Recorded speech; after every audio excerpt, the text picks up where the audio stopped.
have been attacked and ఈసారి వాళ్ళు మన జనసాంద్రత ఏరియాస్ సో జమ్మూ ఎయిర్పోర్ట్ ని టార్గెట్ చేయడం జరిగింది చాలా బలంగా. అఖ్నూర్ అండ్ సాంబా ఏరియాస్ లో పఠాన్కోట్ ఏరియాలో అటాక్ చేయడం జరిగింది. అండ్ ఈసారి జరిగిన కథనం ప్రకారం చూస్తే వాళ్ళ వ్యూహం ఏదైతే ఉందో అది రాకెట్స్ అండ్ డ్రోన్స్ ఈ రెండింటిని వాళ్ళు లాంచ్ చేసి మన ఎయిర్ డిఫెన్స్ సిస్టమ్ ఏదైతే ఉందో ఎయిర్ డిఫెన్స్ సిస్టమ్స్ ని వాళ్ళు సాచ్యురేట్ చేయడానికి ప్రయత్నం చేశారు. సాచ్యురేట్ చేయడం అంటే ఈ రెండు ఏవైతే ఉంటాయో వాటితోనే మన ఏడి ఫుల్లీ ఆక్యుపై అయిపోతుంది. అండ్ నేను నిన్న చిన్న టెక్నికల్ ప్రాబ్లం, ఒకసారి సింగిరెడ్డి గారు మళ్ళీ జాయిన్ అవుతారు. సో పాక్ కవ్వింపు చర్యలకు ధీటుగా సమాధానం ఇస్తోంది Bharat army, air force and navy. మనం ఎంత స్ట్రాంగో ఈ సందర్భంలో ప్రూవ్ చేసుకోవాలి. యూజ్ చేయడం జరిగింది నిన్న. హౌవెవర్ మన ఏడి సిస్టమ్స్ అది కూడా మనం డిస్కస్ చేసుకున్నాము. We have a multi tiered integrated AD system and so therefore వాళ్ళ మిసైల్ అటాక్స్ ఈసారి కూడా ఏవి సాధించలేకపోయాయి. all the missiles have been all in fact most of the their drones or missiles and rockets nirviryan cheyadam jarigindi. So there's been no major casualty anywhere andi. Yeah, that is one part. So meeku eppudaithe northern sector lo modalainde appude meeku kinda desert sector edaithe untundo Jaisalmer is again very close to the border. Akkada kuda Pakistan tried to do a similar thing and akkada kuda again like Israel ki elagaithe Iron Dome untundo mana S-400 system edaithe undo it is as good as or if not better than Iron Dome and there also we have been able to thwart ante వాళ్ళ attack ఏదైతే ఉందో దాన్ని చాలా గట్టిగా repel చేయడం జరిగింది. Again there no casualties there. Yeah ప్రతిఘాతంగా మనకి పినాకా సిస్టమ్ ఉంటుంది ఒకటి. I think the information is that we used the Pinaka system on Lahore to pound Lahore and that was very quick. So we been able to retaliate very quickly. And నేను again నిన్న అనుకున్నాము there's been a suppression of air defense systems of Lahore lo radar Sial Lahore Rawalpindi ఈ పట్టణాలలో వాళ్ళ air defence systems ఏదైతే మనం degrade చేసామో నిన్న, కాబట్టి నిన్న లాహోర్ పైన మనం అగైన్ ఒక స్టాండ్ ఆఫ్ అటాక్ చేయడం జరిగింది. we also have information of Karachi port being attacked by INS Vikrant, but I don't have evidence of that. కానీ satellite photographs చూస్తే మాత్రం if you analyze satellite photographs Karachi పైన ఒక్క విమానం తిరుగుతోంది అండ్ వాళ్ళు స్టేట్మెంట్ ఇచ్చారు పాకిస్తాన్ వాళ్ళు that Karachi airport is functioning అని. So it's very funny if you see the news is that we have attacked Karachi port. So Karachi airport might still be functional with one aircraft flying. That is what we are seeing on the radar images that we are getting from Pakistan. And so we will wait for an official confirmation, Andy.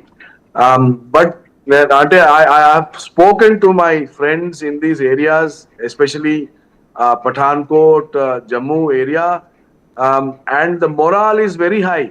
మనం ఇక్కడ అనుకుంటున్నాం bad morning good morning అని, కానీ I'm telling you మన పౌరులు ఎవరైతే ఈ సరిహద్దుల్లో ఉన్నారో they are bearing the brunt of this attack.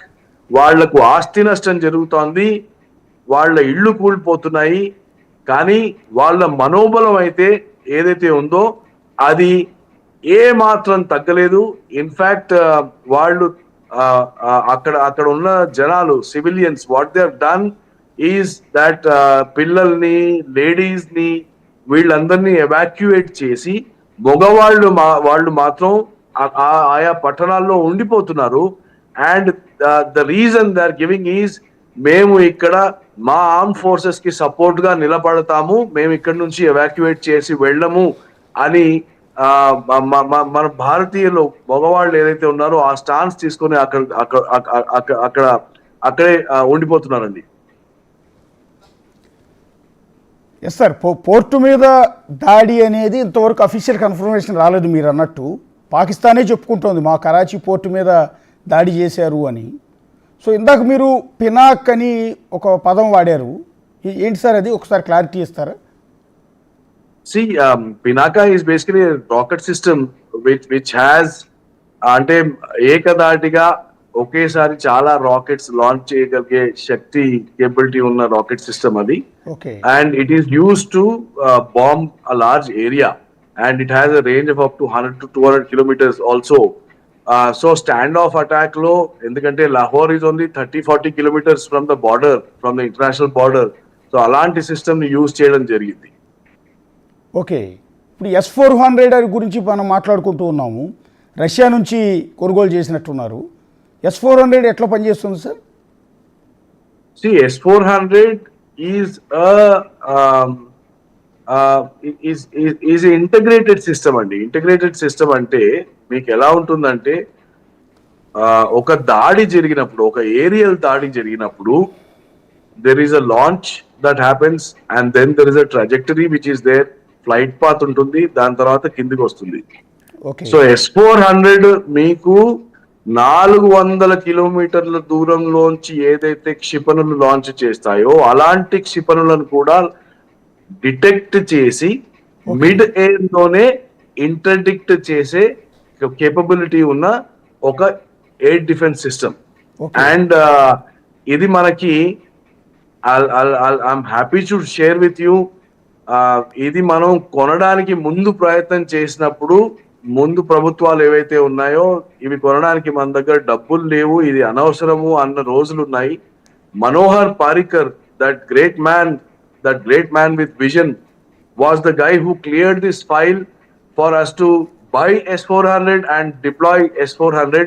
And I'm telling you today, if India is able to defend itself against Pakistani attacks, it is because of that great decision by that great man 10 years ago.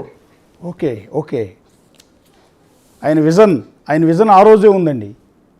Manohar Parrikar ఈ సందర్భంగా గుర్తు తెచ్చుకోవాలి మనం. సింగిరెడ్డి గారు చెప్పిన దాని ప్రకారం ఆయన ముందస్తు ఆలోచన ఆ రోజు అప్పట్లో ఉన్న ప్రతిపక్షాలు కావచ్చు, మిగిలిన వాళ్ళు కావచ్చు, ఈ S-400 కొనుగోలు చేస్తున్న సందర్భంలో కొంత వ్యతిరేకించినా కూడా ఆయన కొనుగోలు చేశారు. సో అదే మనల్ని ఇప్పుడు కాపాడుతోంది.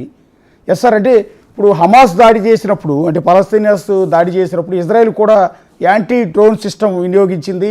గాల్లోనే వాళ్ళు పంపించే డ్రోన్ అన్నింటిని కూడా ధ్వంసం చేసింది. ఆ టెక్నాలజీ S-400 రెండు ఒకటేనండి, వేరా? ఆల్మోస్ట్ అండి, ఎస్. అంటే fundamental principal is the same.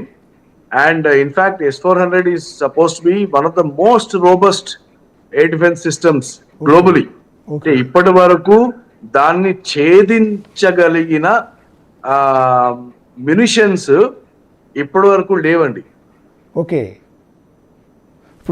ఇప్పుడు లేటెస్ట్ బ్రేకింగ్ ఏం జరుగుతుందంటే ఇస్లామాబాద్లో ప్రధాని షహబాజ్ షరీఫ్ ఇంటి సమీపంలోనే బ్లాస్ట్ జరిగిందంటండి. సో అది మనం ప్రయోగించిన మిసైల్ పేలిందా లేకపోతే వాళ్ళే పేల్చేసుకున్నారా? పాకిస్తాన్లో ఇది ఒక